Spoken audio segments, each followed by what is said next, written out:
ابلكيشن تليفوني دلوقتي بقى متوفر على متجر بلاي لاجهزه الاندرويد والاي او اس. ده ابلكيشن من هيئه الاتصالات المصريه NTRA، بيتيح لك انك تبحث بالسيريال نمبر تبع جهازك عشان تعرف اذا كان جهازك عليه ضريبه، لو الجهاز انت بقى شغاله من فتره او شاريه قريب، زي الامثله الموضحه في الصوره دي. تابع معايا الفيديو لحد الاخر عشان تعرف الطريقه. تعرف تجيب السيريال نمبر، هتدخل على الهاتف وبعدين هتضغط نجمه شباك 06 شباك، بعدين هيظهر معاك السيريال نمبر كده مكون من اتنين، اللي هو الخانة اللي فوق ديت والخانة اللي تحت.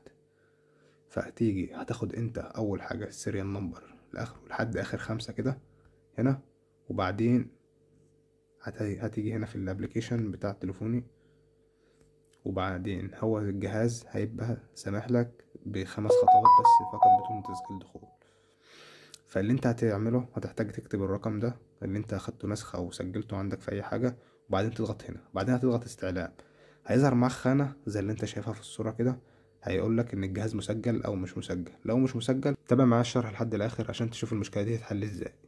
وزي ما قلت لك هتبحث معايا بالسيريال نمبر رقم 1، ولو ظهر معاك ان الجهاز متسجل يبقى انت لحد كده الدار امان. ولو جيت تبحث بالسيريال نمبر رقم 2 ولقيت الجهاز عليه ضريبه ومش متسجل، ما تقلقش، تابع معايا لحد اخر الفيديو وهتتحل باذن الله. ولو انت جهازك ما بيدعمش الا خط واحد، يبقى انت المفروض هتتوجه لفرع فودافون وتقول لهم عايز افعل شريحه ASIM الجديده. طب هتقول لي ايه شريحه ASIM ديت؟ دي شريحه فودافون منزلها جديد، بتقدر تضيف جميع الخطوط اللي معاك القديمه اذا كانت قديمه او جديده في شريحه واحده، اللي هي شريحه ASIM دي، بحيث ان الجهاز يبقى فيه شريحه واحده وضامن كل الخطوط اللي معاك كلها. ولو انت جهازك بيدعم شريحتين وانت حاليا ما بتستخدمش الا شريحه واحده، يبقى تجيب اي خط وتحطه معاك في التليفون بحيث ان الجهاز يبقى شغال بخطين، وتعمل مكالمه من الخط اللي انت حطيته جديد ده، مكالمه او مكالمتين، وان شاء الله تتحل معاك المشكله وتدخل تبحث بالسيريال نمبر تاني وتشوف انشالت ولا لا. طب افترض لقيت عليا ضريبه وما دفعتش الفلوس ديت، ايه اللي هيحصل؟